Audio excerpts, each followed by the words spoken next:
magandang umaga. Narito na ang pinakahuli sa lagay na ating panahon ngayong araw ng Linggo, February 15, 2026. Narito ang ating pinakahuling satellite image kung saan ang shear line, ito yung salubungan ng malamig na hangin galing northeast at mainit na hangin galing silangan. Currently, ito yung nakakaapekto sa silangang bahagi ng northern at central Luzon. So mostly yung mga paulan ng shear line sa may silangang bahagi rin ng northern, central at ilang bahagi ng southern Luzon area. Samantalang northeast monsoon naman o amihan ang nakakaapekto sa nalalabing bahagi ng northern Luzon at easterlies o yung mainit na hangin galing karagatang Pasipiko ang nakakaapekto sa nalalabing bahagi ng ating bansa. At nakita nga rin natin na yung mostly yung paulan nitong easterlies, dito yan sa may kanlurang bahagi nga ng ating bansa or kanlurang bahagi ng Visayas, Mindanao, pati na rin itong area ng Palawan. Currently, wala rin naman tayong namomonitor na bagyo or low pressure area sa loob or malapit sa ating Philippine Area of Responsibility.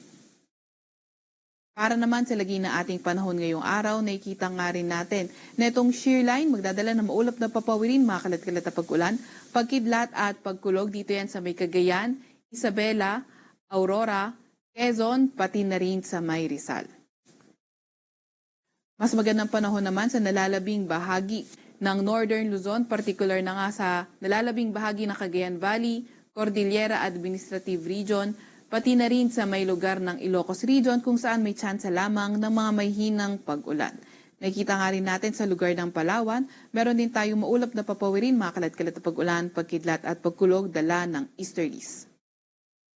Sa Metro Manila naman at nalalabing bahagi ng Luzon, nakikita naman din natin magandang panahon pa rin, may mga tsansa nga lang ng mga localized thunderstorms. Yung mga kasamahan natin sa Regional Services Division patuloy na maglalabas ng mga thunderstorm advisory, rainfall advisory o hindi kaya heavy rainfall warning kung kinakailangan. Agwat ng temperatura ngayong araw sa Metro Manila ay 24 to 31 degrees Celsius. 16 to 25 degrees Celsius sa may Baguio, at 22 to 29 degrees Celsius naman sa may Tagaytay. Agwat ng temperatura sa may Lawag ay 24 to 31 degrees Celsius at 24 to 31 degrees Celsius din naman sa may Legazpi. Sa Tugigaraw ay 23 to 30 degrees Celsius naman. Agwat naman ng temperatura ngayong araw sa Puerto Princesa ay 24 to 31 degrees Celsius, gayon din naman sa may Kalayaan Islands. Para naman sa lagay ng panahon sa Visayas at Mindanao, nakita nga rin natin na ang easterlies magpapaulan sa Western Visayas, pati na rin sa may Basilan, Sulu at Tawi-Tawi. Para naman sa nalalabing bahagi ng Visayas at Mindanao, mas magandang panahon at may mga tsansa pa rin tayo ng mga localized thunderstorms. Ang agwat ng temperatura ngayong araw sa Cebu at Tacloban ay 25 to 31 degrees Celsius. 25 to 30 degrees Celsius naman sa may Iloilo. Agwat naman ng temperatura sa may Zamboanga at Davao ay 25 to 33 degrees Celsius at sa may Cagayan de Oro ay 22 to 31 degrees Celsius naman.